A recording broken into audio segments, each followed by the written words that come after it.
Je voudrais présenter très brièvement donc le volet régional en égalité de droits entre les femmes et les hommes, qui est une spécificité quand même de l'intervention du programme UNITERA en Afrique de l'Ouest, dans les 5 pays que sont le Burkina Faso, la Guinée-Conakry, le Niger, le Mali et le Sénégal. Dans le cadre de ce volet, je suis chargée de coordonner le développement de la programmation régionale en égalité de droits femmes, conformément à la politique EFH et à la stratégie EFH de l'ACDI et d'UNITERA.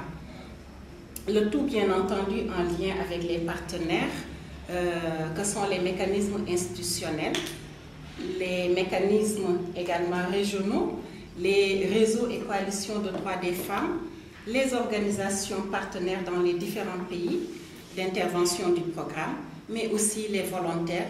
Et je profite de l'opportunité pour remercier encore une fois et féliciter l'ensemble des volontaires du volet régional, mais également des pays pour leur engagement, leur dynamisme, leur persévérance, mais également l'efficacité sur le terrain. Ça, je tiens à faire ce témoignage et ça me vient du plus profond de moi-même. J'en profite pour féliciter et remercier l'ensemble des équipes pays avant de continuer mon propos, parce que quand même, je gère un volet à dimension régionale et je suis appelée à collaborer avec toutes ces équipes, avec tous ces volontaires, mais aussi à féliciter et à remercier encore pour son appui et son accompagnement, ses suggestions, notre directrice régionale ici présente. Ceci étant, je ne suis pas politicienne, mais je veux ressortir ce que je ressens au plus profond de moi-même. En termes de résultats, j'avoue que nous avons agi sur 3 enjeux. Le premier, c'est en lien avec les partenaires sectoriels que sont les coalitions pour les droits et la citoyenneté des femmes en Afrique de l'Ouest, qui sont au nombre de 6. 6 parce que UNITERA intervient dans 5 pays, mais nous avons 2 partenaires que sont les coalitions, la CAFO du Mali et le groupe Pivot pour les droits et la citoyenneté des femmes. Donc le Mali s'est bien servi avec 2 coalitions. Pour les 4 autres pays, nous avons dans chaque pays une coalition, notamment au Burkina Faso avec la CBDF, la coalition burkinabé des droits des femmes, la coalition des ONG et associations féminines du Niger, la CONGAFEN, la coordination des ONG et associations féminines de la Guinée-Conakry, le réseau Sigil Jigéen au Sénégal, et voilà donc les coalitions au niveau des pays d'intervention. Au niveau des mécanismes institutionnels, nous avons su développer un partenariat avec le bras technique qui est le Centre de la CEDEAO pour le développement du genre, qui est un démembrement de la Commission Développement humain et genre de la Commission de la CEDEAO basée à Abuja. Nous sommes aussi en partenariat avec les mécanismes institutionnels dans les différents pays à travers les ministères en charge des affaires féminines. Et nous plaçons aussi des volontaires en appui technique au sein de ces mécanismes institutionnels. C'est dommage, John Kongolo n'est pas là, mais il est en appui depuis presque 2 ans à la direction de l'équité et de l'égalité de genre au niveau du ministère des Affaires féminines du Sénégal. J'avoue que dans le cadre de l'enjeu 1, qui s'articule autour de l'amélioration du cadre légal de promotion et de protection des droits des femmes en Afrique de l'Ouest, en partenariat avec la CEDEAO, des étapes fort intéressantes ont été déjà franchies. Nous avons aujourd'hui franchi des étapes, à savoir amener la CEDEAO à l'image de ce qui a été fait en Afrique australe en partenariat avec la SADC, à adopter un instrument juridique novateur pour la promotion et la protection des droits des femmes, pour faire de l'effectivité des droits des femmes une réalité dans nos pays.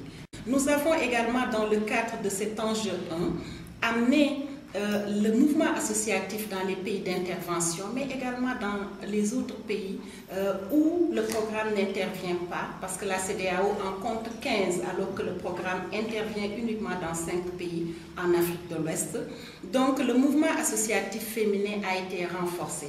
nous l'avons trouvé, le programme a trouvé ce mouvement associatif plus ou moins en léthargie, là où ce mouvement existait. Mais il y a des pays où le mouvement associatif féminin n'existait même pas. Et grâce à l'intervention aujourd'hui, la mise en place de ces mouvements féminins commence quand même à connaître des jalons fort intéressants. Nous avons également su impliquer la jeune génération parce qu'il faut qu'on prépare la relève. J'ai beaucoup aimé quand Moussa disait que le CECI, le réseau Siggil Jigéen, a été mis sur les fonds baptismaux ici.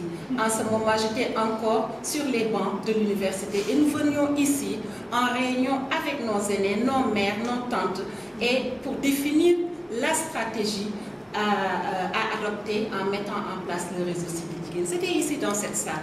Donc, j'ai intégré le programme, certes, en novembre 2009, mais je connaissais le CECI bien avant. Aujourd'hui, j'avoue que le mouvement associatif féminin est en marche, bien qu'il reste encore des défis à relever.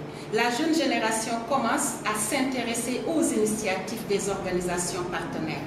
Nous avons su les convier à des dialogues intergénérationnels où il était question de discuter, d'échanger franchement sur le pourquoi les aînés ne veulent pas admettre, impliquer les jeunes et sur le pourquoi les jeunes ne veulent pas s'impliquer dans les initiatives. Donc, c'est des résultats fort intéressants qui ont été enregistrés à ce niveau. Bref, là pour le second enjeu, c'est la participation des femmes à la gouvernance, conformément donc à l'objectif stratégique 5 du programme Uniterra, d'où relève le volet régional en égalité de droits entre les femmes et les hommes. Et là, il y a eu des améliorations nettes avec l'adoption de politiques genre dans les différents pays, l'adoption de stratégies nationales pour l'égalité et l'équité de genre, comme c'est le cas du Sénégal, avec des plans d'opérationnalisation. Il y a quand même des défis, parce que si je prends le cas du Mali, avec le conflit, tout est remis en cause aujourd'hui. Et c'est à travers le projet Égalité des sexes, en partenariat avec le ministère de la Famille du Mali, que le CECI a pu appuyer jusqu'à l'arrivée de ce résultat phare, l'adoption d'une politique genre au Mali.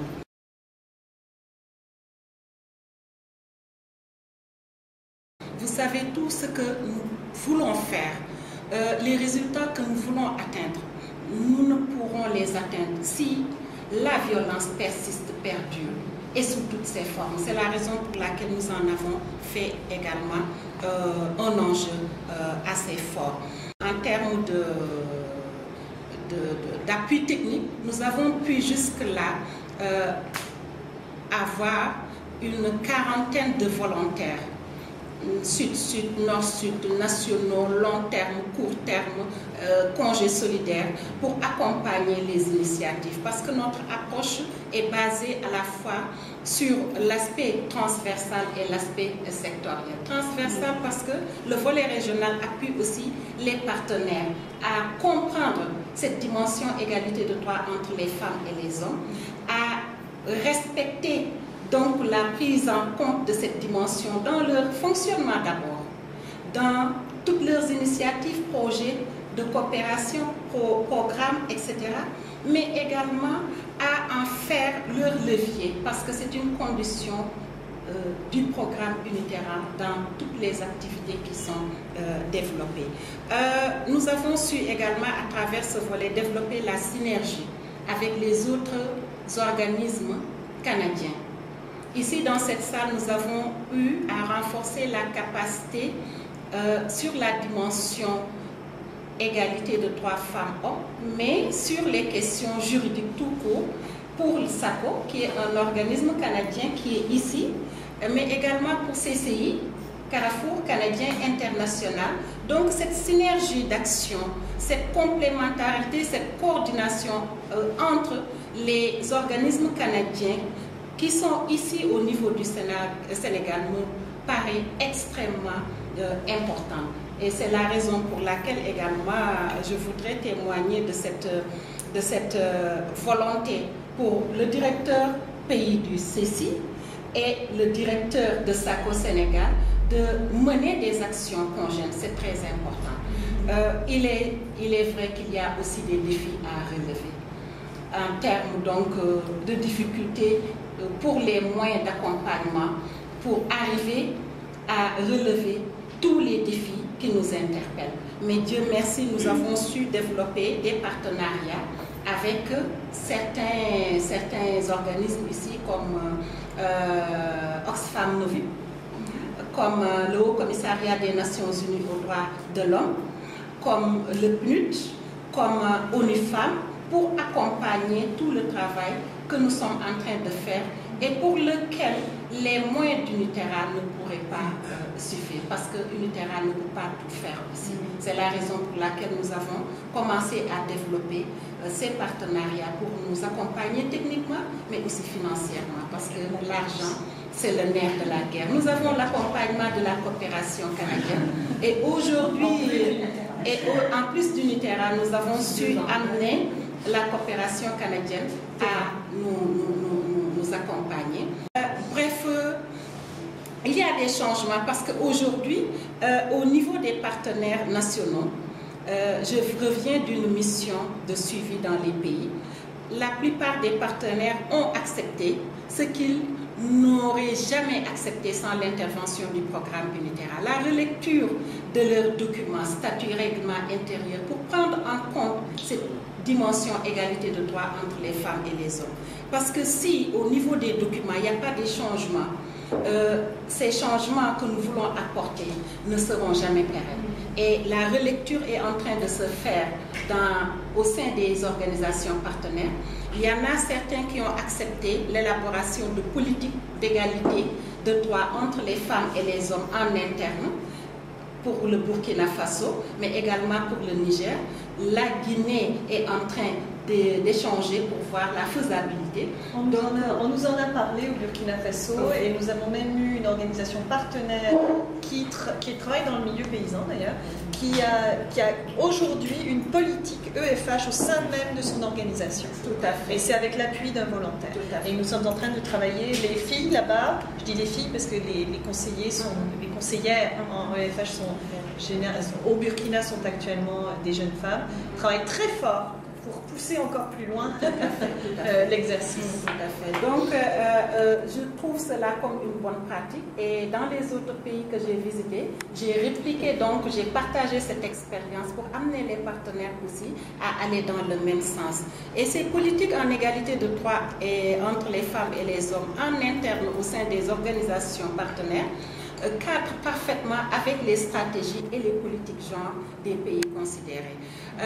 Bref, je ne voudrais pas être trop longue, mais franchement, il y a du beau travail qui a été accompli. Si tu veux donner comme un résultat justement dont tu n'es peut-être pas encore informé, au Mali, la CAFO et la CBDF sont désormais membres de la commission réconciliation et donc elles vont jouer un rôle très très important, ces deux organisations vont jouer un rôle très très important pour réconcilier les communautés du Nord entre elles. Vous savez qu'il y a vraiment un grave problème, mais également les communautés du Nord et du Sud entre elles. Et pour moi, c'est très rassurant de voir que deux partenaires majeurs font partie, en tant qu'organisation de la société civile, de tout cet exercice de réconciliation et de dialogue social entre les différentes communautés. Et c'est un résultat, encore une fois, du programme Uniterra, puisque nous avons largement contribué à consolider ces deux organisations au Mali et à continuer à les appuyer dans la dernière année avec des volontaires nationaux. Parce que bien évidemment, au Mali, il n'y a plus de volontaires canadiens, c'est plus possible. Mais nous avons maintenu le programme avec des volontaires nationaux et ces deux organisations sont appuyées aujourd'hui par des volontaires nationaux qui leur permettent de conserver un positionnement et de continuer à exercer leur plaidoyer pour éviter qu'il y ait vraiment une situation de crise aggravée au Mali par les tensions très importantes entre les différentes communautés. Voilà, donc je voulais te informer parce que c'est un résultat important.